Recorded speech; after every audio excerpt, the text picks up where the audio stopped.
शिवाय ओम नमः शिवाय ओम नमः शिवाय ओम नमो भगवते वासुदेवाय ओम देवकी सुत गोविंद वासुदेव जगतपति देहि में तन्यम कृष्ण त्वाम अहम शरणम गतः। अथ श्रीमद् वाल्मीकि रामायण प्रथम खंड द्वितीय सोपान अयोध्या कांड सप्तदशः सर्गः। ओम नमः शिवाय ओम नमः शिवाय ओम नमः शिवाय ओम नमो भगवते वासुदेवाय ओम देवकी सुत गोविंद वासुदेव जगतपति देहि में तन्यम कृष्ण त्वाम अहम शरणम गतः। श्री राम का राजपथ की शोभा देखते हुए, सुहृदों की बातें सुनते हुए पिता के भवन में प्रवेश करना, कैकेयी के भवन में प्रवेश करना। उन शिवाय सा रामो रथमास्थाय संप्रहष्ट्रो सुहृज्जनः पताका ध्वज संपन्नम महारहार गुरुधूपितम। ओम नमः शिवाय ओम नमः शिवाय। अप्रस्यन्नगरं श्रीमान नाना जन समन्वितम औसाग्रह रंभ संकाशय पाण्डुरय रूप शोभितम। राजमार्गम ययो रामो मध्ये नागुरुधूपितम चंदना नाम चा मुख्यानाम गुरूणाम चा संचय उत्तमानाम चा गंधानाम क्षौम कौसाम्बरस्य चा अविद्याभिश्च मुक्ताभिरुत्तमैः स्फटिक कैरपि। ओम नमः शिवाय। उत्तमानां च गन्धानां क्षौम कौसाम्बरस्य च अविद्याभिश्च मुक्ताभिरुत्तमैः स्फाटिकैरपि। शोभामानं सम्बन्धं तं राजापथमुत्तमं संव्रतं विविधैर्पुष्पैर्भक्ष्यैरुच्यावचैरपि। ददर्शं तं राजपथं दिवि देवोपतिर्यथा दध्यक्षतः विरलाजैर्धूपैर्गुरुचन्दनै। ओम नमः शिवाय। नानामाल्योपगन्धैश्च सदाभ्यर्चितचत्वरम् आशीर्वादान् बाहून् शृण्वन् सह सुहृद्भिः समुदीरितानो। यथार्हं चापि सम्पूज्य सर्वानेव नरान् ययौ पितामहोराचरितं तथैव प्रपितामहै। ओम नमः शिवाय। अद्योपाध्याय तम मार्गमभिषिक्तोऽनुपालया यथा स्म पोषिता पित्रा यथा सर्वै पितामहै। तत्र मुख्यतरं सर्वे रामे वत्स्याम राजनी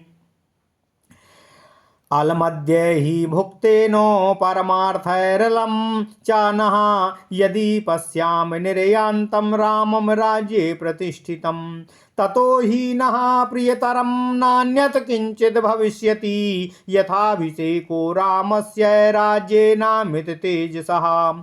एताश्चान्याश्च सुहृदा मुदासीनः शुभा कथा आत्मसम्पूजनी शृण्वन् ययौ रामो महापथम्। ओम नमः शिवाय ओम नमः शिवाय ओम नमो भगवते वासुदेवाय ओम देवकी सुत गोविंद वासुदेव जगतपते देहि में तन्यम कृष्ण त्वाम अहम शरणम गतः। नाहि तस्मान् मनः कश्चित् चक्षुषी वा नरोत्तमातो और नरः शक्नोत्यपाकृष्टुमतिक्रान्तेऽपि राघवे। ओम नमः शिवाय। यश्च रामं नापश्येत्तु यं च रामो नापश्यति निन्दितः सर्वलोकेषु स्वात्माप्येन विगर्हति। सर्वेषु सा हि धर्मात्मा वर्णानां कुरुते दयां चतुर्णां हि यथा स्नानं चतुर्णां हि वयः स्थानां तेन ते तमानुव्रताः। चतुष्पथानुदेवपथांस चैत्याश्चायतनानि च प्रदक्षिणं परिहरज्जगामो नृपतिसुतः।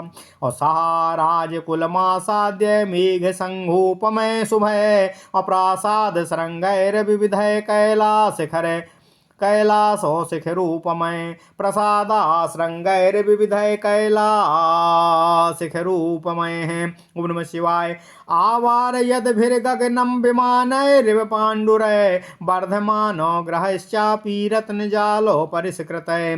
तत्पृथिव्यां ग्रहवरं महेन्द्रो सदनोपमं राजपुत्रः पितुर्भीष्मो प्रवीवेशो श्रियाज्वलन्। ओम नमः शिवाय ओम नमः शिवाय। सा सा कक्ष्या धनवीर्गुप्ता स्त्रीस्त्रोतिक्रम्य बाजिभिः पदातिरे परे कक्षे द्वे जगामो नरोत्तमः। सा सर्वा समतिक्रम्य कक्ष्या दशरथात्मजः सन्निवर्त्य जनं सर्वं शुद्धान्तः पुरमत्यगातो। तस्मिन् प्रविष्टे पितुरन्तिकं तदा जनाः स सर्वो मुदितो नृपात्मजे। प्रतीक्षते तास्य पुनस्म निर्गमं यथोदयं चान्द्रमसः सरित्पति। ओम नमः शिवाय, ओम नमः शिवाय, ओम नमः शिवाय। ओम नमो भगवते वासुदेवाय। ओम देवकी सुत गोविंद वासुदेव जगतपते देहिमे तनियम कृष्ण त्वाम अहम शरणम गतः। अथ श्रीमद् वाल्मीकि रामायण प्रथम खंड द्वितीय सोपान अयोध्या कांड 17वां सर्ग। श्री राम का राज्य पथ की शोभा देखते हुए, सुहृदों की बातें सुनते हुए पिता के भवन में प्रवेश करना। ओम नमः शिवाय, ओम नमः शिवाय। ओम नमो भगवते वासुदेवाय। ओम देवकी सुत गोविंद वासुदेव जगतपते देहिमे तनियम कृष्ण त्वाम अहम शरणम गतः। महाराज दशरथ जी ने जब कैकेयी के कोप भवन से सुमंत के द्वारा भगवान श्री राम को वहां पर आमंत्रित किया, तो सुमंत जी के साथ भगवान श्री राम जाते हुए राजपथ की शोभा देखते हुए और लोगों की बातें सुनते हुए आगे बढ़ रहे हैं। इस प्रकार भगवान श्री रामचंद्र जी अपने सुहृदों को आनंद प्रदान करते हुए रथ पर बैठे राजमार्ग के बीच से चले जा रहे थे। उन्होंने देखा संपूर्ण नगर ध्वजा और पताका से सुशोभित हो रहा है। चारों ओर बहुमूल्य अगुरु नामक धूप की सुगंध छा रही है और सब ओर असंख्य मनुष्यों की भीड़ दिखाई देती है। यह राजमार्ग श्वेत बादलों के समान उज्ज्वल भव्य भवनों से सुशोभित तथा अगुरु की सुगंध से व्याप्त हो रहा था। अच्छी श्रेणी के चंदनों अगरु नामक धूपों में उत्तम गंध द्रव्यों, अलसी या सन आदि के रेशों से बने हुए कपड़ों तथा रेशमी वस्त्रों के ढेर, अनबिंधे मोती और उत्तमोत्तम स्फटिक रत्न उस विस्तृत एवं उत्तम राजमार्ग की शोभा बढ़ा रहे थे।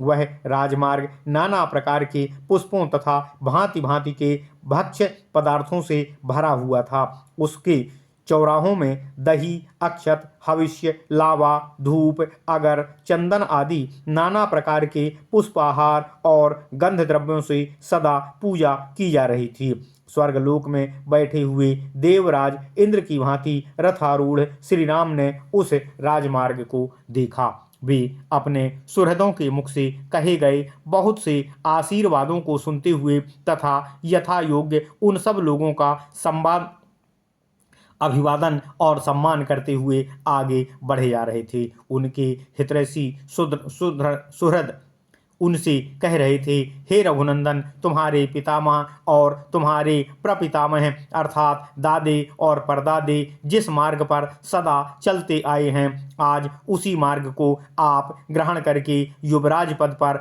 अभिषेक हो रहे हैं। आप हम सब लोगों का निरंतर सदा सुरक्षित रहते हुए पालन करते रहेंगे। फिर वे आपस में कहने लगे, हे भाइयों, श्री राम के पिता तथा समस्त उनके पितामहों और पूर्वजों द्वारा जिस प्रकार हम लोगों का पालन पोषण हुआ है, श्री राम के राजा होने पर हम उससे भी अधिक सुखी रहेंगे।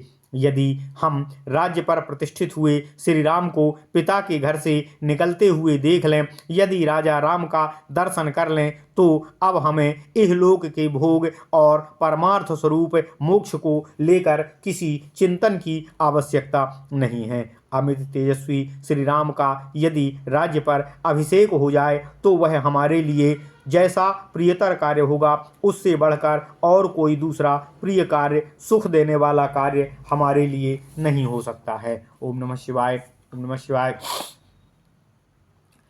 अपने सुहृदों के मुख से इस प्रकार से निकली हुई ये तथा और भी कई अन्य तरह की अपनी प्रशंसा से संबंध रखने वाली सुंदर बातें सुनते हुए श्री रामचंद्र जी राजपथ पर आगे बढ़ते चले जा रहे थे। जो श्री राम की ओर एक बार देख लेता वह उन्हें देखता ही रह जाता था।